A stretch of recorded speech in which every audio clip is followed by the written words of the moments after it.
अपना टॉपिक चल रहा था सिंधु घाटी सभ्यता में कला, यानी कि जो सिंधु घाटी सभ्यता थी वो कला कैसी थी।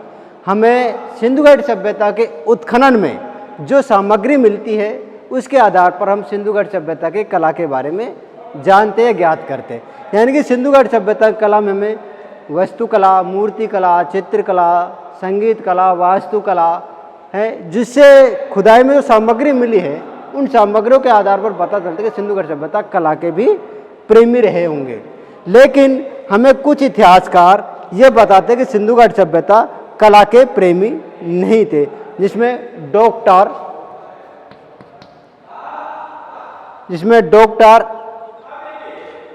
A.L. बासम, डॉक्टर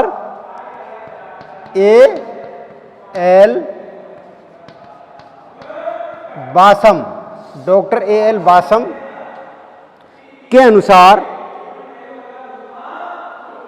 मूलतया वे कलात्मक व्यक्ति नहीं थे। Doctor A.L. बासम क्या कहते हैं?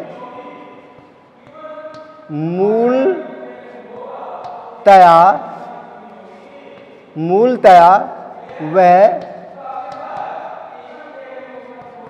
कलात्मक व्यक्ति नहीं थे। Doctor A.L. बासम कहता है कि मूलतया वे कलात्मक व्यक्ति नहीं थे। लेकिन ऐसे डॉक्टर A.D. फुसलाकर कहते हैं, डॉक्टर A.D.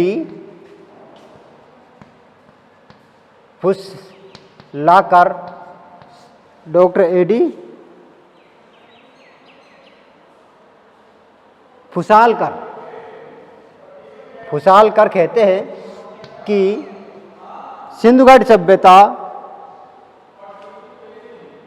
A.D. फुसलाकर कहते हैं कि सिंधु घाटी में कला के लिए कोई चिन्ह बहुत कम है। सिंधु घाटी सभ्यता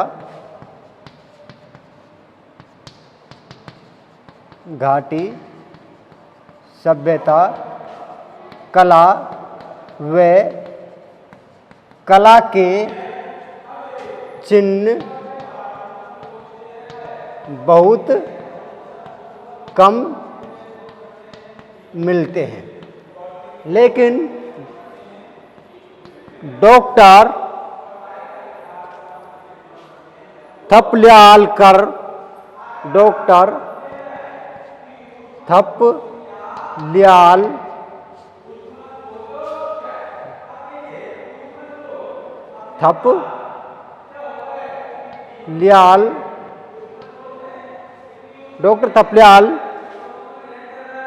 का विचार है कि सिंधु घाटी सभ्यता की मोहर है अपनी कलात्मकता के लिए प्रसिद्ध थी। डॉक्टर थपलियालकर कहते हैं कि सिंधु घाटी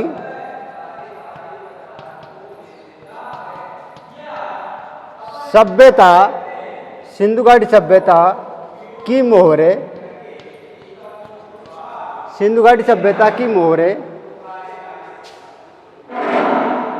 कलात्मक दृष्टि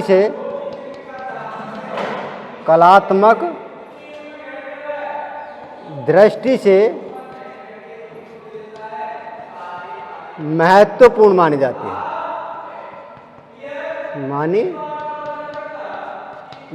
है। यानी कि हमारा जो इतिहासकार है, यानी कि जो सिंधु घाटी सभ्यता के उत्खनन से हमें पता चलता है, लेकिन कुछ इतिहासकार ऐसे कहते हैं कि वो मूलतः कलात्मक व्यक्ति नहीं थे। Doctor A.L. बासम कहते इस बात को। Doctor A.D.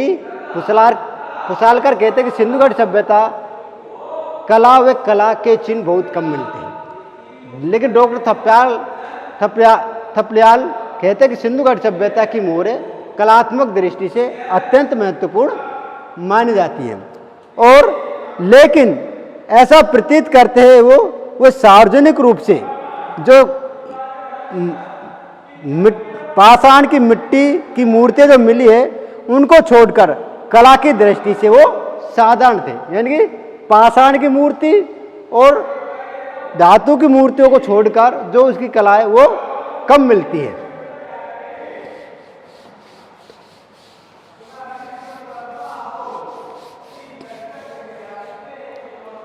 अब है सिंधु घाटी सभ्यता की जो कला कहाँ कहाँ देखने को मिलती है। नंबर 1, भवन निर्माण कला। जब हमने सिंधु घाटी सभ्यता की खुदाई की थी, उस खुदाई में हमें हड़प्पा, मोहनजोदड़ो से बहुत सारे खुदाई के अंतर्गत भवन निर्माण मिले हैं। तो उन भवन निर्माण से हमें पता चलता है कि सिंधु घाटी सभ्यता भवन निर्माण कला के अंतर्गत दक्ष थे। दूसरी ओर हमें वहाँ पर खुदाई के अंतर्गत जलाशय मिले हैं। इन जलाशयों को देखने से पता चलता है कि वो जलाशय से देखने से पता चलता है कि वो लोग इस पानी को एकत्रित करने की विधि को जानते थे। हमने वहाँ पर बांध निर्माण कला के अंतर्गत देखा था कि वो बांध के द्वारा इस सभ्यता का अपना पानी को एकत्रित करके लंबे समय तक वो रख देते थे। हमें इस प्रकार के भवन निर्माण कला, जलाशय, बांध, तो उससे हमें इसके बारे में पता चलता है। अगला है मूर्ति निर्माण कला। मूर्ति निर्माण कला सिंधु घाटी सभ्यता के अंतर्गत हमें पाषाण की मूर्तियां, मिट्टी की मूर्तियां और धातु की मूर्तियां, पाषाण, धातु, मिट्टी, इस प्रकार की मूर्तियां देखने को मिलती हैं। यदि हम मूर्ति कला के अंतर्गत देखते हैं, स्टेला क्रोमिक्स ने अच्छा समझाया है कि जिस भारतीय मूर्ति कला युगों युगों से अपने अक्षुण बनाए रखा है, वो आज भी हमें यानी कि वर्तमान में भी देखने को मिलती है। यदि हम पाषाण की मूर्तियों में देखे जाता है, यानी कि सिंधु घाटी सभ्यता के अंदर पाषाण की मूर्तियां कम मिली हैं। ऐसा बताया जाता है कि पाषाण की मूर्तियों बाहर से मंगाए जाए करते होंगे, लेकिन जब हमें देखने को मिलता है कि पाषाण की मूर्तियों में कई प्रकार की मिली है। यदि हम सर्वप्रथम मोहनजोदड़ो में देखते हैं एक योगी पुरोहित की मूर्ति, मोहनजोदड़ो से एक योगी पुरोहित की मूर्ति। अब मोहनजोदड़ो से एक योगी पुरोहित की मूर्ति जिसकी लंबाई यानी कि 19 फीट या 19 सेमी के आसपास बताई गई है और वो सेल खेड़ी से बताई गई है। अब उस मिट्टी की जो मूर्ति मिले, पाषाण जो मूर्ति में योगी के मूंछ नहीं है, लेकिन दाढ़ी संवरे हुए दिखाया गया। मूंछ नहीं है, दाढ़ी संवरे हुए दिखाया गया और बाल पीछे की ओर बंद हुए, बाएं कंधे को ढकते हुए तिप्तिया छाप वाली सोल, तिप्तिया छाप वाली सोल को उड़ाए दिखाया गया। इसी प्रकार योगी के नेत्र अर्ध खुले हुए, नीचे के होठ मोटे तथा उसकी दृष्टि नासिका के अग्रभाग पर टिकी हुई है। मस्तक छोटा और पीछे की ओर ढलुआ है। मेके इसे पुजारी की मूर्ति बताते हैं। इतिहासकार मेके कहता है, क्या कहता है मेके, कि ये पुजारी की मूर्ति है, पुजारी की मूर्ति है। लेकिन चंदा बताता है इसको योगी की मूर्ति।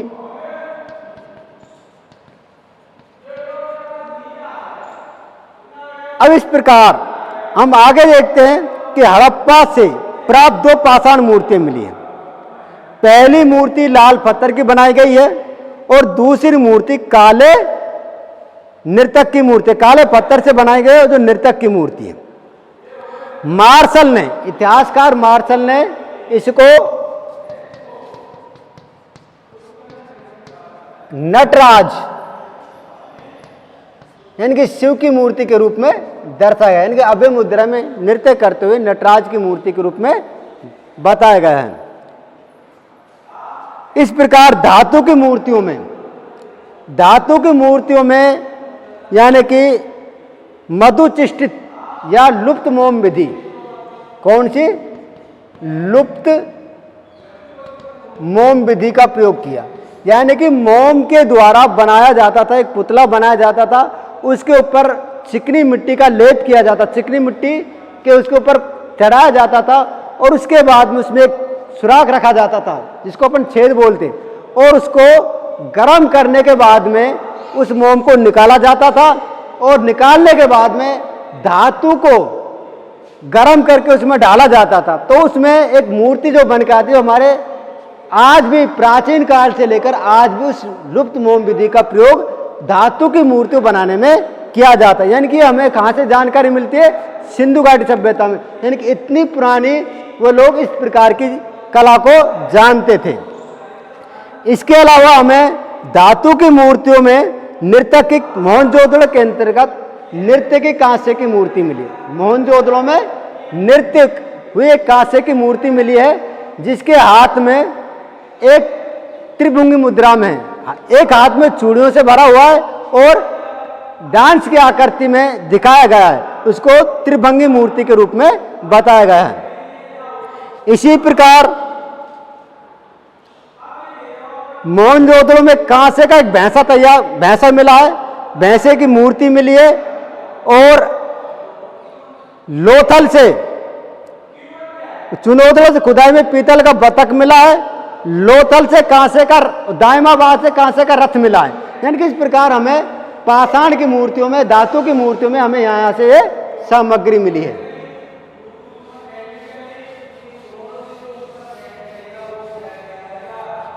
इसके अलावा मरण मूर्तियां यानी कि चौकोटी पद्धति के आधार पर बनाई जाती थी या चौकोटी विधि के आधार पर उसको तैयार किया जाता था। ज्यादातर भारत के अंतर्गत मरण मूर्ति हरियाणा के अंतर्गत बनावली से मिली है। बनावली में नारी की 2 मूर्तियां मिली हैं। इसके अलावा मरण मूर्तियों के अंतर्गत कबूतर, तोता, चील, गरिया, सर्प, हड़प्पा से मछली, कछुए, घड़ियाल की मूर्तियां देखने को मिलती हैं। लोथल के अंतर्गत मानव के धड़ तथा पशु का सिर मिला है।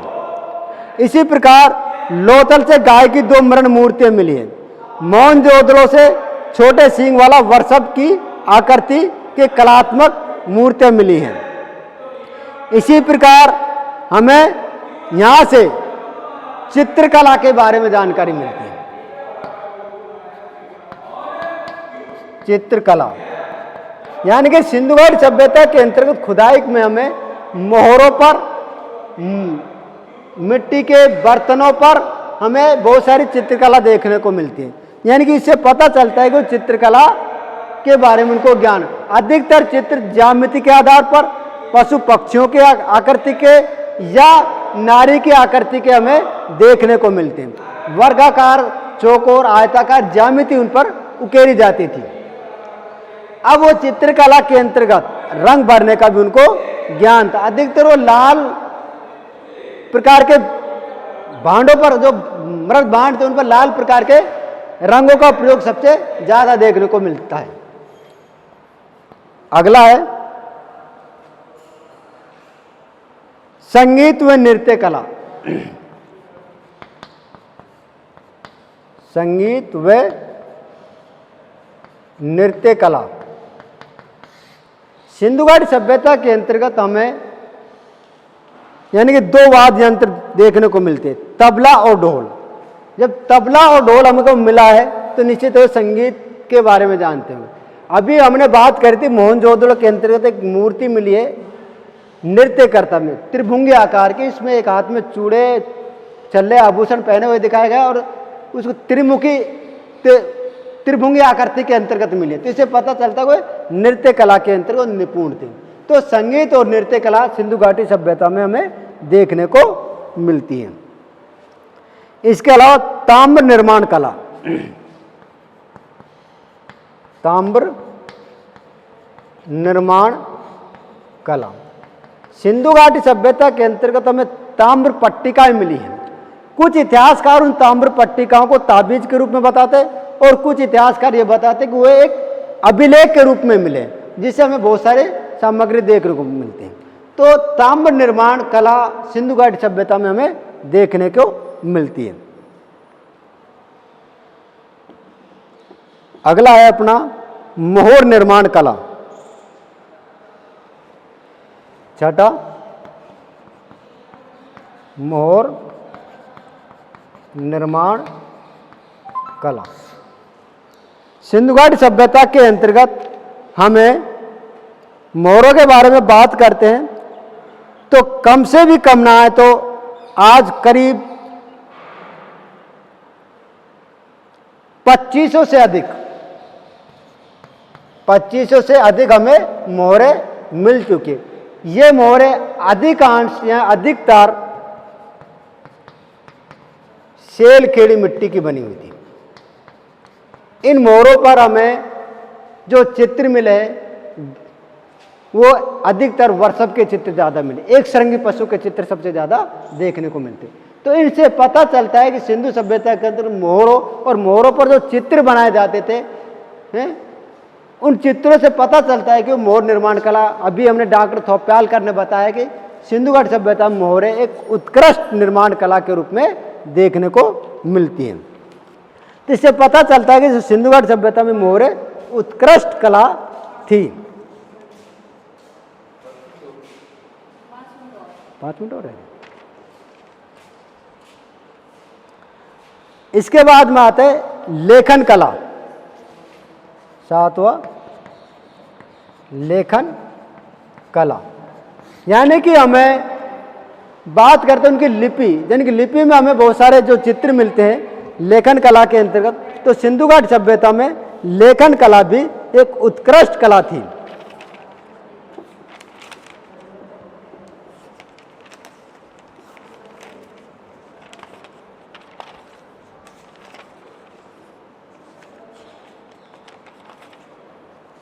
लिपि के बारे में बात करता है तो हम सिंधु घाटी सभ्यता में 1853 ईस्वी में हमें इसका आसपास में इसका प्रकाश में आया और 1923 से 24 में बर्तनों पर इसको अंकित करवाया।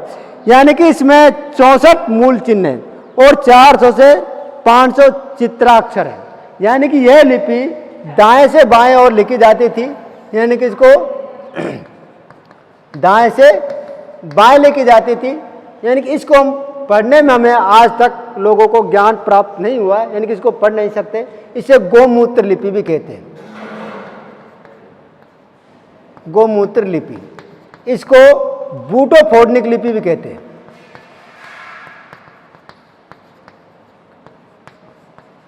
बूटोफोर्निक लिपि भी कहते हैं। इसको भावचित्रात्मक लिपि भी कहते हैं। यानी कि इसके अंदर 375 से 400 के अंतर्गत चित्र बताए गए हैं। अब इसके बाद में जो लिपि है इसमें सबसे ज्यादा यू आकार के अक्षरों का प्रयोग किया गया है। अब भवन निर्माण कला लेखन कला के अंतर्गत हमें इसको पढ़ नहीं सके। आई महादेवन है, इस प्रकार के ऐसा राव है, पढ़ने की कोशिश की गई थी लेकिन आज तक इसको हम पढ़ नहीं सके। अब सिंधु घाटी सभ्यता की जो लिपि थी उसके अंतर्गत जो चित्राक्षर है 400 से 500 बताए गए 64 मूल चिन्ह है। इसको दाएं से बाएं लिखने में कोशिश की गई और इसको पढ़ने में I Mahadevan, N Verma, V N Rao, V S Pathak, B B Lal और आई महादेवन, रेवरेंड हैरस ने इसको पढ़ने की पूर्ण कोशिश की गई थी लेकिन इसको हम पढ़ नहीं सके। इसको हम आदि इतिहास के अंतर्गत रखते हैं। आदि इतिहास। अब है सिंधु घाटी सभ्यता के पतन के कारण।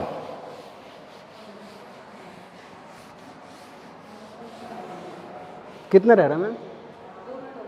फिर तो रहने दो, फिर अगला टॉपिक कर दो। 2 मिनट रह रही है, कोई दिक्कत नहीं।